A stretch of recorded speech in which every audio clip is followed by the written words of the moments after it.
തമിഴ്നാട് കരൂർ ആൾക്കൂട്ട ദുരന്തത്തിൽ മരണസംഖ്യ ഉയർന്ന് 41 പിന്നിട്ടിരിക്കുകയാണ്.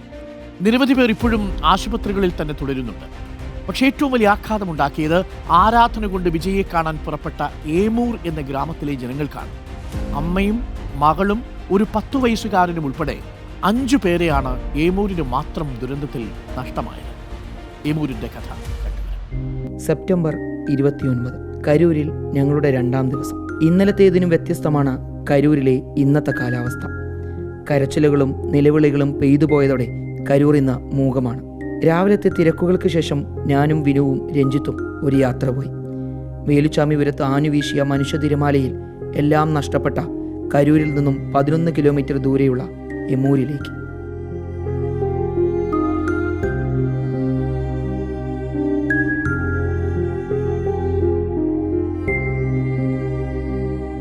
ഇക്കഴിഞ്ഞ 27 വൈകിട്ട് വരെ ഏമൂർ ഇങ്ങനെയായിരുന്നില്ലത്രേ. കള്ളിച്ചെടികൾ നിറഞ്ഞു നിന്നിരുന്നുവെങ്കിലും വരണ്ട കാറ്റ് വീശുമായിരുന്നുവെങ്കിലും ഏമൂരിൽ ചിരിയുണ്ടായിരുന്നത്രേ. പക്ഷെ ഞാൻ കണ്ടത് പ്രിയപ്പെട്ടവരുടെ വേർപാടിൽ നെഞ്ചുപൊട്ടി നിൽക്കുന്ന ഏമൂരിനെയാണ്. സിനിമകളിൽ രക്ഷകനായി പല വേഷങ്ങളിലും കണ്ടിട്ടുള്ള പ്രിയപ്പെട്ട വിജയ് കരൂരിലെത്തുന്നു എന്ന വിവരം അറിഞ്ഞാണ് പ്രിയദർശിനിയും മകൾ ധരണിയും സുഹൃത്തുക്കൾക്കൊപ്പം ഏമൂരിൽ നിന്നും പുറപ്പെട്ടത്. എന്നാൽ ഇരുവരുടെയും വീട്ടിലേക്കുള്ള മടക്കയാത്ര ഏമൂരിനെ കണ്ണീരിലാഴ്ത്തിക്കൊണ്ടായിരുന്നു.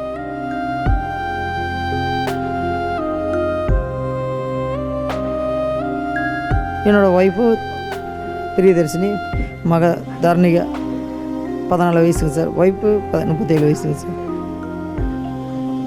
காப்பாற்ற முடியல சார், இறந்துட்டாங்க.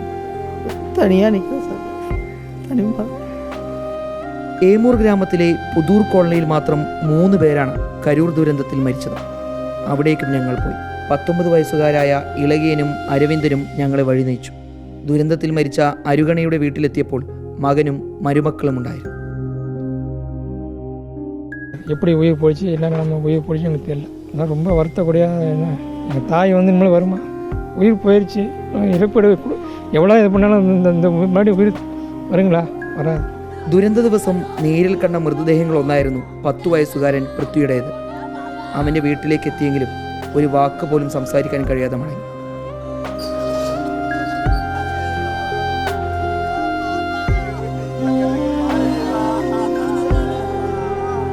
ഇന്നത്തെ ദിവസം ഇവിടെ പൂർത്തിയാവുന്നു. കരൂരിൽ ആദ്യ അറസ്റ്റ് ഉണ്ടായിരിക്കുന്നു. പക്ഷേ ഒരു അറസ്റ്റും 41 ജീവനുകൾക്ക് പകരമാവില്ല. ഇനി ഇത്തരം ദുരന്തങ്ങൾ ഉണ്ടാകാതിരിക്കലാണ്